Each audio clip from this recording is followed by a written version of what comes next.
John Dinkelman has been at the U.S. Consulate in Nogales, Mexico since the summer of 2007 as Consul over U.S. and Mexican affairs for the northern half of the state of Sonora.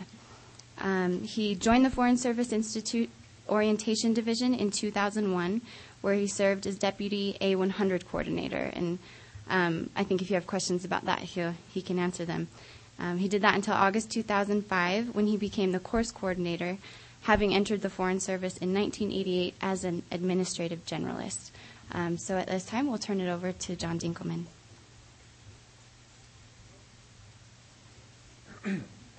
Good afternoon, everybody. It's nice to see some familiar faces, and I especially appreciate that invitation.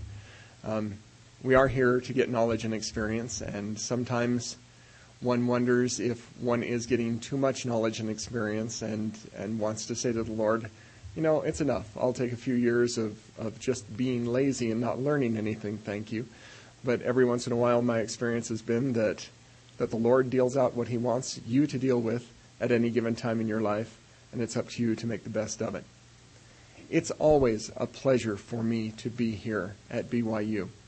I've come to BYU every November for, it must be at least 4 years now, and it has been always a joy to be hosted here by the Foreign Service Student Organization and the Kennedy Center.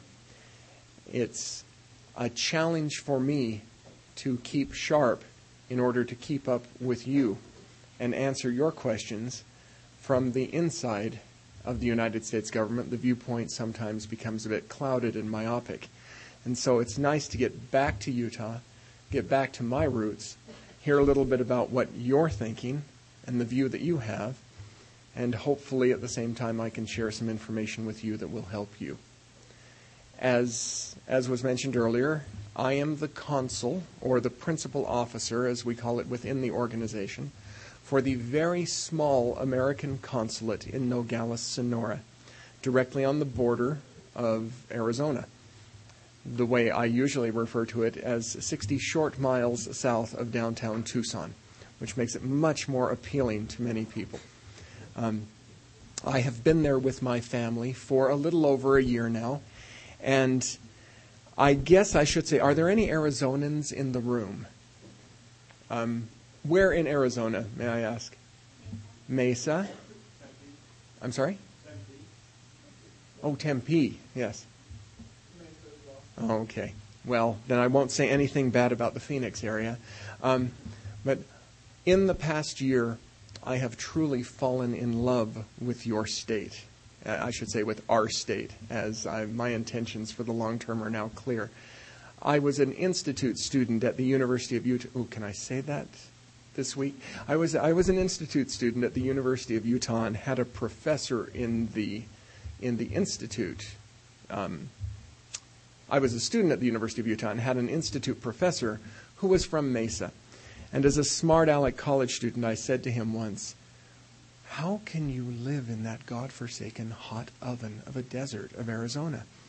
And with all of the love that a good institute professor had, he turned to me and he said, John, June, July, and August are the price we in Arizona pay for 9 wonderful months of the year.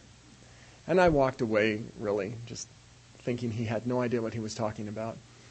And my future, little did I know, would lie in Arizona, and this man was true. I have never experienced such a beautiful place in all my life. So, my fellow Arizonans, more power to you. Get back as quickly as you can, because it is freezing up here now. Life takes its changes.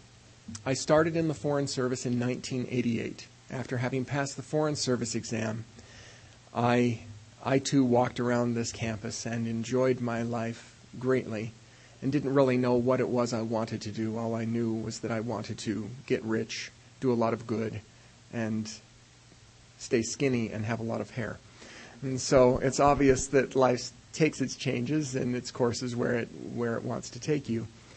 Mine took me up to Salt Lake City, where I worked for Unisys Corporation for a few years in a typical cubicle accounting type position, realizing that my future could never lie in some small job in some small office in Salt Lake City, Utah. and I took the Foreign Service exam, and after failing it once, twice, finally the third time I passed it and was able to get into the Foreign Service. I left Salt Lake City on August 6th, 1988, and drove my Buick up Parley's Canyon, and I said, "Goodbye, Wasatch Front. Goodbye, Utah. I am going out to make my mark on the world. I will never darken the door of this place ever again, for I am going somewhere." 20 years later, of course, I find myself absolutely thrilled to have the opportunity to be back in the Intermountain West in a dry climate, enjoying life as it should be enjoyed. For a year in Washington, D.C., I trained with the Department of State. I learned Serbo-Croatian, for my first assignment was to be a vice consul in Belgrade, Yugoslavia. You know you are old when the countries in which you have served no longer exist. So I, my friends, am now officially old. I spent 2 years as the vice consul at the American Embassy in Belgrade, in charge of American citizen services in theretofore unknown areas called Kosovo, Montenegro, Macedonia, and Bosnia-Herzegovina. By 1991, I finished my first assignment there, and that country plunged into civil war just as I left. I was assigned to the American Embassy in London, England, and was a staff assistant to someone much more important than myself. Of course, at that time, everybody at the American Embassy in London was much more important than myself. Much of the time I spent in London, however, was on assignment back to the Balkan Peninsula, for as the war raged, it was incumbent on us to support the U.S. government's activities on the Balkan Peninsula. And so I spent about a year of my year-and-a-half assignment to London back in Yugoslavia. At the end of my tour to London, I married a British woman, and we left London and went on to the American Embassy in Majuro, which is the capital atoll on the Republic of the Marshall Islands, dead set in the middle of the Pacific Ocean, as far away from Hawaii as we were from Australia and Japan. We spent 2 lovely years there as honeymooners and didn't know we were supposed to be miserable in that isolated little island in the middle of nowhere. Enjoying life as it came, we finished those 2 years, and together we went to the American Embassy in The Hague in Holland and had the bucolic life of living right on the bulb fields, riding the bicycles. We were blessed with 2 children at that point and had 4 lovely years living in that wonderful country. We spent 1 year thereafter in Washington, D.C., the bane of every Foreign Service officer's existence, I think.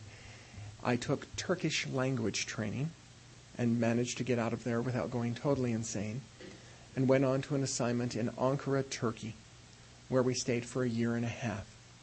We curtailed out of that assignment when our son, our second child, was diagnosed with autism, and we returned to Washington, D.C.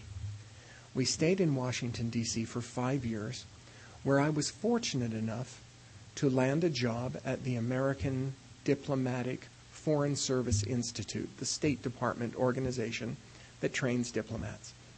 And I was the officer who was in charge of training all of the new diplomats as they came into the Department of State between the end of 1991 and last year. Because of the aberration in hiring, of the 4,400 Department of State's Foreign Service officers now, I have had the opportunity to have trained about 2,700 of them. And so it was truly a wonderful experience. Because we're at BYU, I can state that it was providential that I was able to get my job that I'm presently in as the consul in Nogales, because it allowed the unique opportunity for me to obtain special education services in English for my son in southern Arizona, while still going overseas, albeit by only a few miles south of the Arizona border. Never did I anticipate, having been a child of the western United States, that I would ever want to serve on the dirty, dusty Mexican border. For I, as a youth, was one of those who went south of the border to do things that I wouldn't want to be caught dead doing north of the border. Now I find myself working on those very young people doing those very things, making sure that they get back safely north of the border once again, hopefully a little wiser and a little better. But I have found my assignment to Nogales to be one of the most professionally dynamic, interesting, and challenging jobs that I have ever had in my life. I am enjoying it thoroughly. Of course, family happiness is key to one's own happiness, and with my family's needs being met, and my wife, of course, being happy when I come home, that makes life better for everyone at the end of the day. And so here I stand in front of you now. After having had all of these different experiences, I am, in the next 20 minutes or so, supposed to give you an insider's view on the American Foreign Service.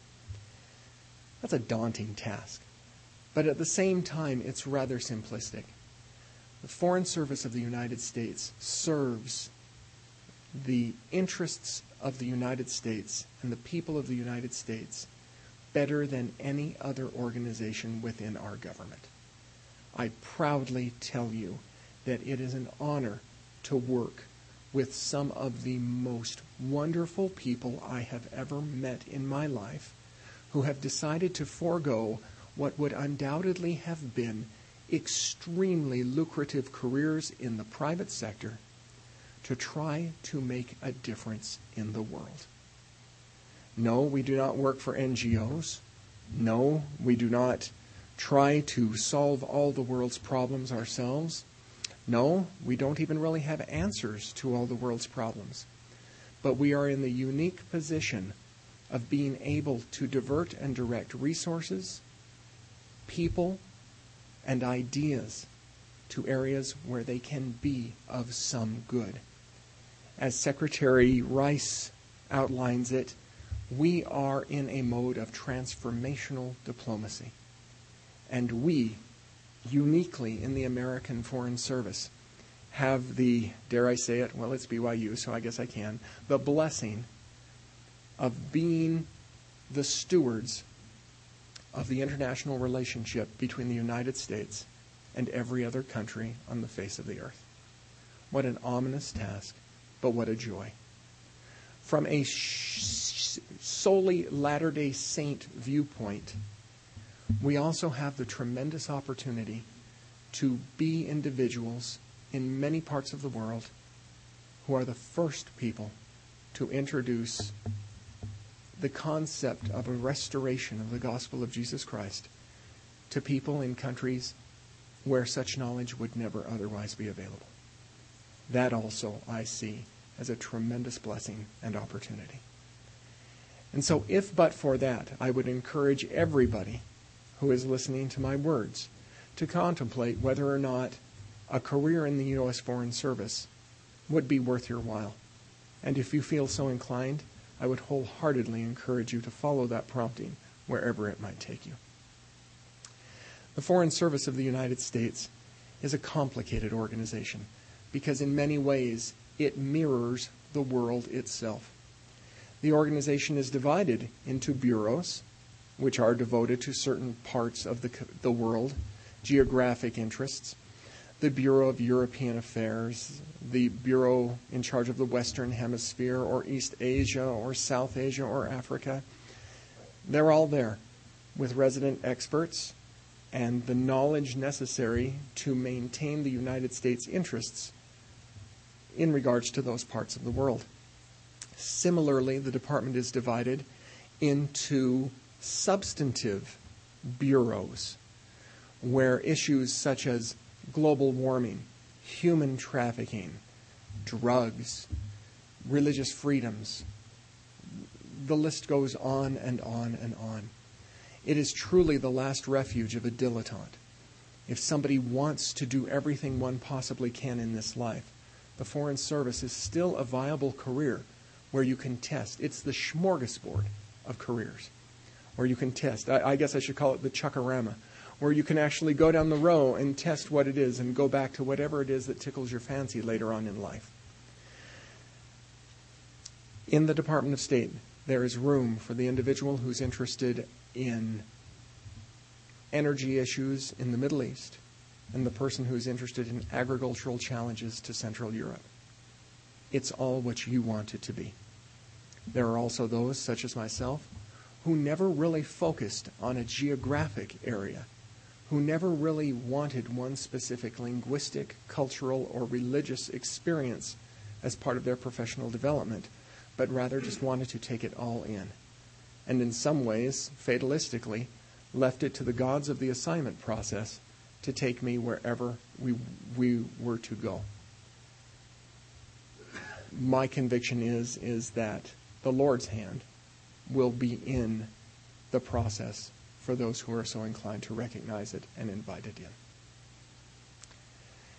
Many people have asked me over the past few days about the effect of the recent election and what I, as a Foreign Service officer, can expect as President-elect Obama takes over the reins of our government and we shift to a different administration. After having gone through a few different changes in administration, I now see the wisdom in this, that basically my life is going to change very little. I've been asked over the past weeks various times by various media in northern Mexico to respond to questions about the election and my thoughts and feelings and emotions about the election of Barack Obama. What I don't tell them is that my reaction would be the same no matter who won. For I am there to promote the United States. Who you choose to be my new boss is irrelevant. My job as a diplomat is to make sure that foreigners understand that we Americans are most proud of the process by which we chose our president. And we leave it to the individuals to decide whether or not they are happy with the president. And we usually leave that until the president has actually had a chance to do his job as to whether or not we're happy. But that the election of Barack Obama was as much a victory for Barack Obama as it was for all of the people of the United States, and in fact, all of the people of free democracies around the world. For the message of the United States is that all people share in the benefit of independently, democratically elected officials and leaders, regardless of what country they are chosen from. For it is through that democracy that people can truly be best represented. So with that, I would like to open up questions to you in this group about the Foreign Service itself. When I answer questions, I will usually take off and go on a tangent and will need to be pulled back by you onto the subject at hand. But I find that it best serves the audience if they're given a chance to direct me in the way that I should go. So with that, I thank you for your time, and I would like to invite any of you to please signal so that the microphone can be brought to you. I believe this is going out on podcast, and so they'll want to hear your voice so they can quote you too, or I should say misquote you too at some point in the future. So any questions, please? Hello again. Hello. This morning in your lecture you discussed the 4 career tracks, or 5, excuse me. I think we only got to 3 of them though, or maybe 2. Such an incomplete lecture. So I was wondering if you could finish discussing those career tracks. Sure. Piece of cake. Thanks. And what's your name? I'm Kathy. And where are you from, Kathy? I am from Springville, Utah. Traveling far today. Mm-hmm. Okay. All right. Earlier I was asked a similar question in another group, and probably because I go on such tangents, I only got through 3 of the 5. But I'll explain the Foreign Service Generalist Corps. The officers of the Foreign Service are divided into 5 career tracks. These are essentially specializations which individuals are required to sign up for at the beginning of their Foreign Service career. Over the course of the first 5 years of their employment as a Foreign Service officer, all officers are demonstrating a proficiency in their ability to sustain a career through the normal mid-ranks of the Foreign Service. Prior to that, all officers are required to work as consular officers to demonstrate our capability of taking care of American citizens, for taking care of American citizens' needs, especially in times of crisis, is the primary function of the Department of State. Everything else is a distant second. So in a crisis, whether we choose to be economically or politically or public relations-wise astute, is irrelevant when we're trying to get Americans out of harm's way. Hence, we prove ourselves first as consular officers, which is the first of the 5 different career tracks. Consular officers are in charge of making sure that American citizen services are being met, that visas are being issued correctly, and to a lesser extent, making sure that matters regarding inter-bilateral relationships, regarding visa reciprocity, are seen to. If the Russians require us to pay $500 for a visa, we would require the Russians to pay $500, etc. Principally, however, their job is to work with people and to make sure that people's needs are being met through and with regard to the laws that Congress gives us regarding immigration, non-immigration, and American citizen services. So you have consular. The second career track is that of a political officer. These individuals are in charge of what many see as the shining star of the Foreign Service, working with the movers and the shakers in the political parties, understanding what the machinations are of the local government, whither the nation is going, and what will be happening in the halls of power in any given country. Quite extensive, important work being done, something far beyond my ability to comprehend most of the time. The third area, economic officers. Over the past century, we've seen that truly some of the biggest things going on in nations that cause change or generate needs of people are centered on the economics of a country. So officers are specifically charged with becoming experts on export, import, the currency fluctuations, nowadays the influences of the markets, everything regarding the situation within the country that will adversely affect it or positively affect it, and the effects that any such economic changes may have on the United States and our interests with regard to that country. Let's see, I've been through 3. The fourth one, we'll talk about management. An army doesn't run on its stomach. An embassy doesn't run without electricity, typewriters, toilets, air conditioning, motor vehicles, contracts, transportation, what have you. Some would call it the more mundane focus of life, making sure that everything runs. And there is an entire cadre of officers, myself included, who have devoted their lives to making sure that the administrative or managerial functions of the Department of State are in place and functioning. Finally, there is public diplomacy, the 5th and final one, the newest career track of the Foreign Service, for it used to be the exclusive domain of the United States Information Service up until the late 1990s.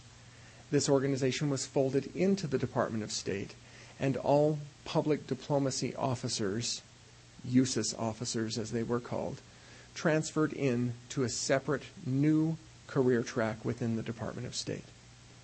Of course, as time goes on, a greater number of public diplomacy officers will not have the institutional memory of having been in a different organization at all, but rather will have simply started and remained with the United States Department of State. Until that time, we still are undergoing a process of incorporating the expertise and institutional knowledge of these excellent officers into the Foreign Service Officer Corps in general. So that's the 5 different career tracks. But I want to stress something, especially to an audience from a university. When we hire in the Department of State, the skill sets that we look for that would make a good political officer are no different from the skill sets that would make a successful public diplomacy officer or consular officer or any other officer. If you are going to be successful in any of the career tracks, you must demonstrate the same set of core skills. And after the first 5 years in the Foreign Service, when one obtains tenure and continues on for a long-term career in the Department of State, one finds paradoxically, as I have now that I've reached this age, that one comes back to a point where one no longer truly has a career track affiliation, but rather my work now spans all of the career tracks. And I am interviewing with newspapers and working with cultural issues as much as I am addressing the fact that the garage door opener on the vice consul's house doesn't work. I am conducting interagency border liaison meetings as much as I am reporting on the latest gun battle of drug cartels. I'm all over the screen. But that's the joy of it all, is that after so many years, there really is no specialization. A diplomat is someone who could succeed in any of those jobs, given him or her in the diplomatic field. Other questions? Yes.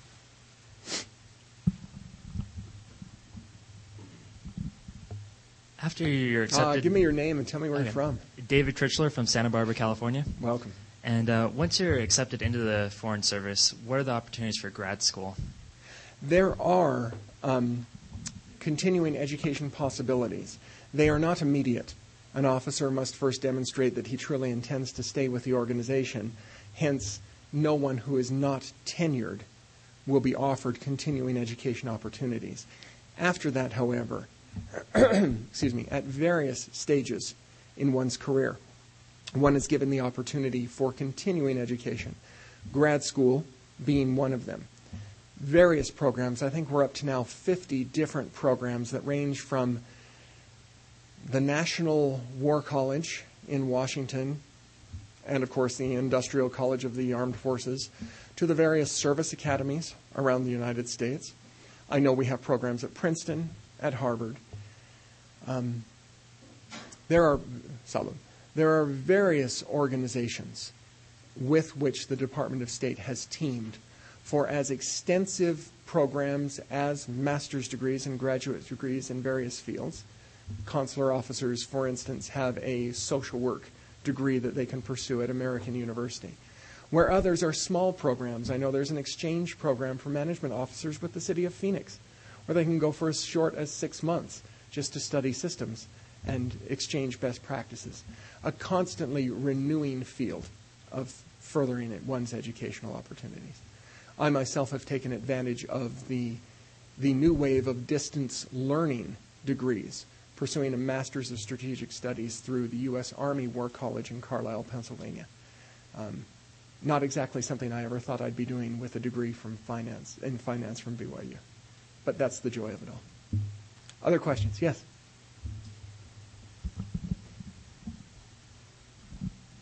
I'm Ben Henderson from Roosevelt, Utah. Yesterday you mentioned your desire to be available to the church. I was just wondering if you could talk about how available are you to the church or any Foreign Service officer at any pay grade for that matter? That's an interesting question and probably a very good one. Much to my chagrin, I learned that I was asked to teach let me go back a little bit. The Netherlands has a Smithsonian Institution type organization called the Tropical Institute in Amsterdam, where they look for people to give background briefings on different parts of the world. And somebody put forward my name because they were doing something on the Intermountain West and Mormons. And some executives wanted to know more about Utah, and they asked me to speak. Well, as a government official, I must, of course, get permission before I'm going to speak about anything. And I put in a request to speak at the Tropical Institute about the Intermountain West and its Mormon heritage, which was, of course, approved, and I had a wonderful, wonderful relationship with the Tropical Institute. But in the recommendation, the man from the State Department's legal office said to my ambassador when writing the recommendation for approval that any public speaking opportunity which I had in the Netherlands needed to be approved. And it sent this wave of horror through my heart, for I was the branch president of the Wassenaar branch in the Hague Stake. And I was making the rounds. You know, firesides are us. And I had been speaking to every Dutch Mormon who was breathing. Of course, there aren't too many of them, but I was speaking to all these Dutchmen. And I panicked. I thought, I'm going to lose my job. And so I did a quick memo up the bureaucratic chain, and I said, you know, referencing your last line there, my friend, just so you know, I'm a Mormon, and I'm up there hitting the pulpit every Sunday. I can guarantee you that my subject is not the United States government's policy on anything, unless the U.S. government has a policy on sin. But I'm basically preaching. And so I actually got approval for my ambassador to preach. And I was legitimate. But it showed to me something that when you become a diplomat, you lose. And that is your privacy and your ability to only speak for yourself. Whenever I open my mouth in Nogales, it's not just the fat guy talking. It's the government. It's 300 million people next door giving their opinion. That's an ominous responsibility. It's extremely enjoyable. I mean, I'm honored to have such a neat job. But at the same time, it's kind of scary. Next Tuesday, 2 weeks from Tuesday, yesterday, the Tucson paper has just gotten approval for me to be interviewed in Tucson, Arizona about the border. And I am so scared I'm going to say something stupid, right? I feel like a teenager all over again. Right? But at the same time, it's all part of personal growth. And it's a wonderful opportunity. Don't think the Department of State won't train you. They'll never let individuals go out and fall flat on their face. If you really need the training for something, they'll make sure you've got it.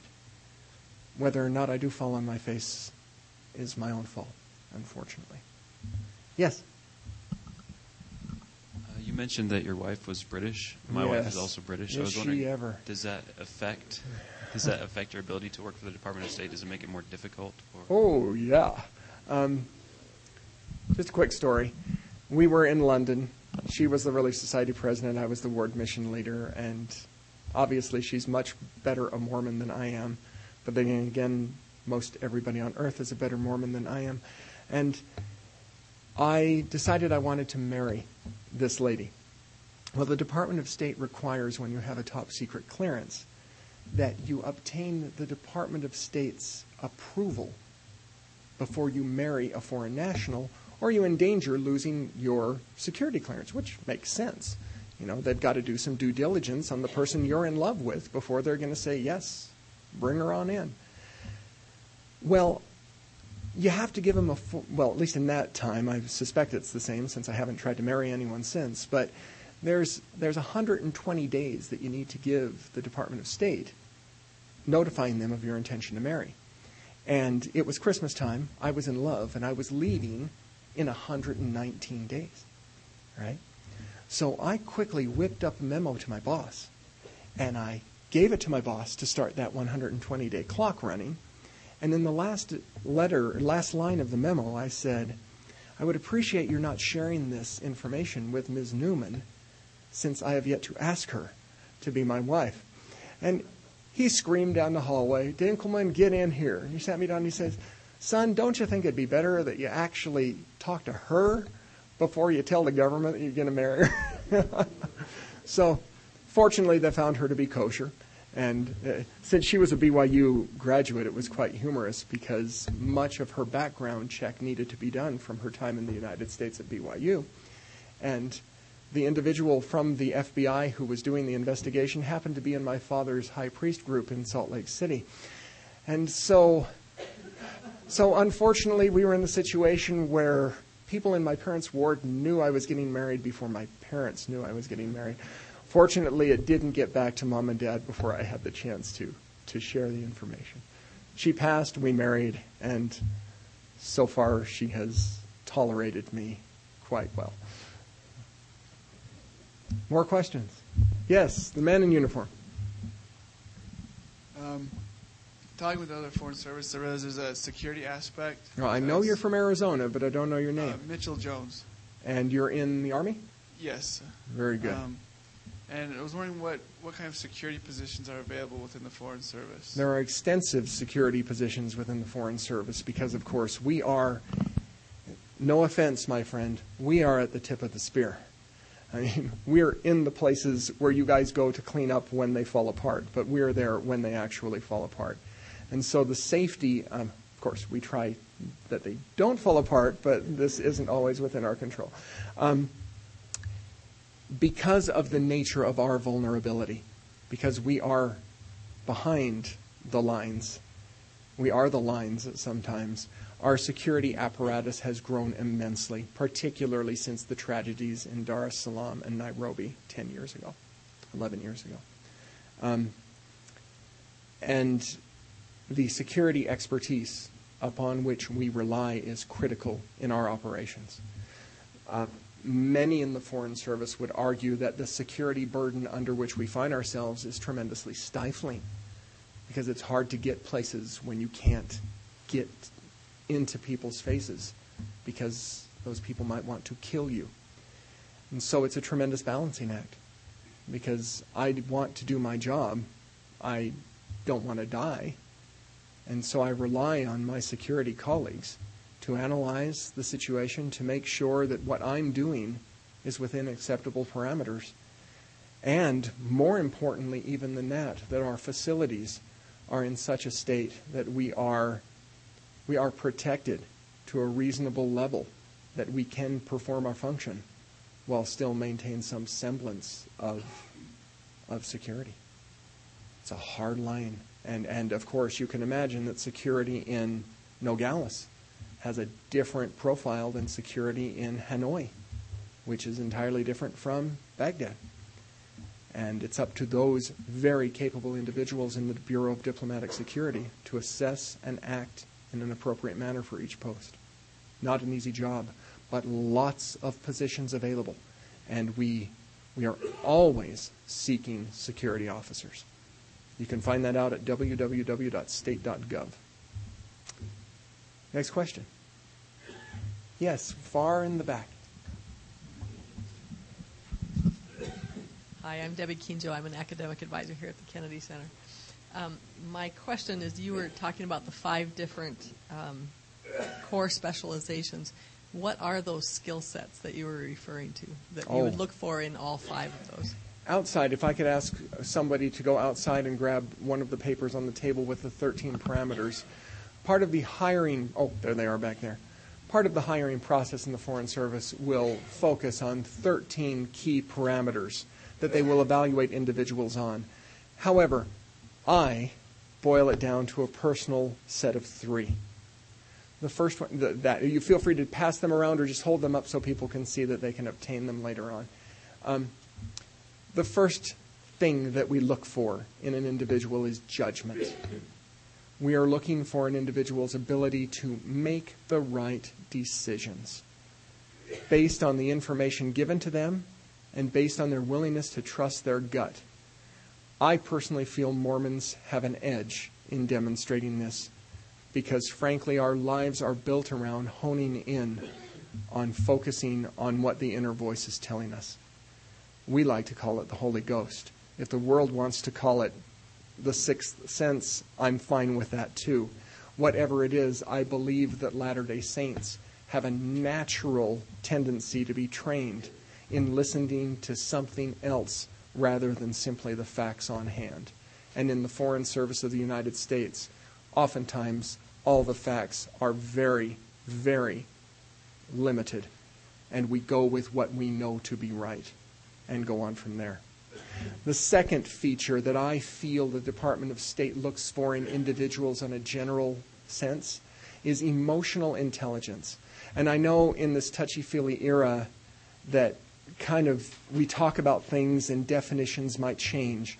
When I say emotional intelligence, I'm talking about the ability to read beforehand the potential reaction of your interlocutor to what you are about to tell them. and the ability to, dare I say it, nurse that message in a cultural or religious or social context that will bring the message down to the receiver in a way that will elicit a more positive response. I have a hard time trying to qualify that any better. The line I use is, we know when people don't have that skill. And I dare say that everybody in their Elders Quorum or Relief Society knows at least one person who doesn't have such a skill, and the effect that that one person's actions have on a larger group as a whole, and the distance that the lack of such a skill places between that person and other people who don't want to get messy as the blood flies. We look for that in the Department of State. You could call it, simply put, diplomacy, right? What a novel concept, right? The third thing we look for in individuals, which is hard to measure, but there are ways to do it, is versatility, flexibility. The individual who will not say, I'm sorry, I'm an economic officer. I will not help evacuate those American citizens because I have to do a report on the latest interest rates. Now, granted, that sounds silly, and it probably would never happen, but it encompasses the idea that we will put our shoulders to the wheel wherever they need to go, and that my job is truly the job that my boss wants me to do, not the job I thought I was going to do, especially in times of crisis. To man the pumps, regardless of what you nominally are, is something that we look for in every good employee, be they an officer, a specialist, or a foreign national. Okay. Next question. Yes, sir. My name is David Kirkham. I work here at the BYU Law School. Now, I need the John Dinkelman response, not the government response. Well, then I'll cover up the microphone and we'll cover the... What's your perception of how well Latter-day Saints actually fare in foreign service careers? And what I mean by that, in some ways we are extraordinarily prepared because of the foreign language and foreign service of so many of our missionaries and so forth. But I've heard it said before by a foreign service officer that, well, you Latter-day Saints, you're not really typical representative of the United States, and especially when it comes out to, entertaining somebody, you're not going to share a drink with them, and that's going to make some people uncomfortable in certain environments.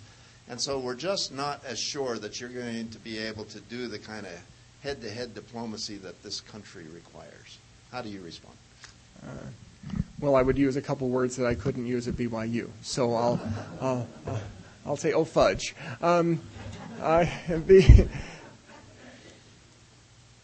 I have never, ever felt disadvantaged because I was a Latter-day Saint. But of course, when you say share a drink, if someone wants to have vodka with me, I will be more than happy to have him have his vodka. I will not have his vodka, but I will still be the most gregarious and enjoyable bit of company that he will have had with an American for a long time. I believe we've gotten gotten past the 1960s mentality that if you're not drinking with me, something's wrong with you. For I have never experienced it. I have never worn my religion on my sleeve.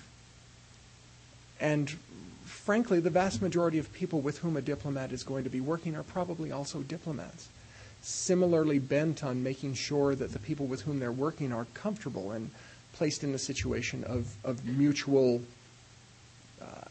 level-headedness and agreement.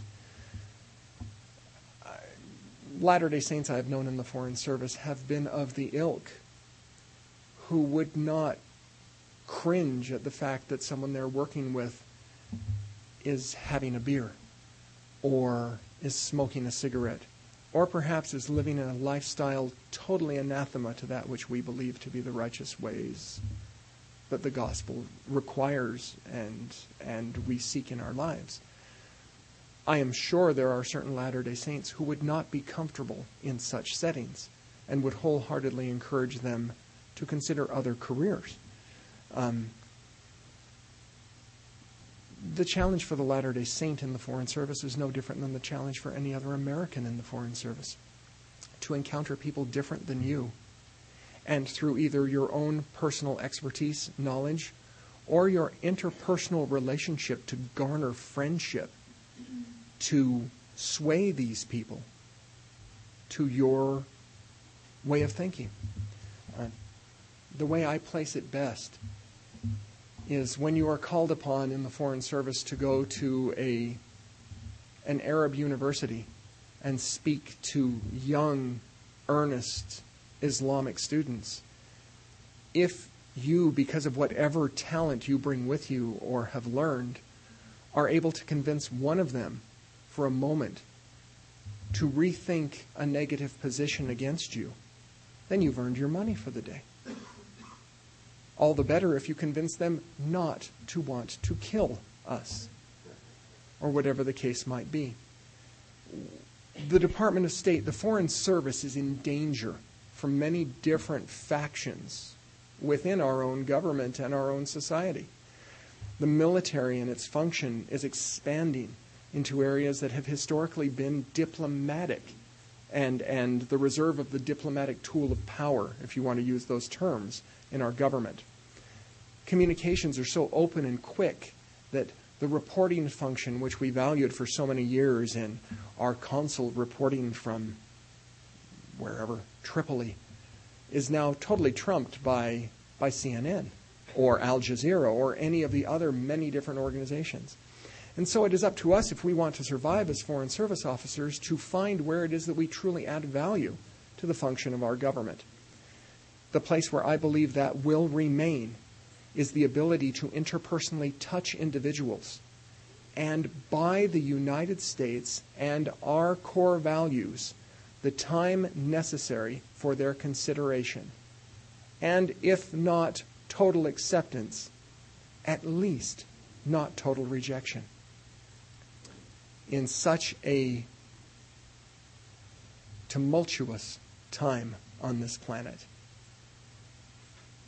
especially you people who come to school in this building of all buildings at this university, recognize that the value of getting to know individuals at a grassroots level can never be replaced, and in some ways can fight back the tide of the foreign impression that we Americans are nothing more than the sum total of what is coming out of Hollywood in the form of movies, television, and music, which you and I find as anathema to the things we believe in and love, as many of the foreigners around the world.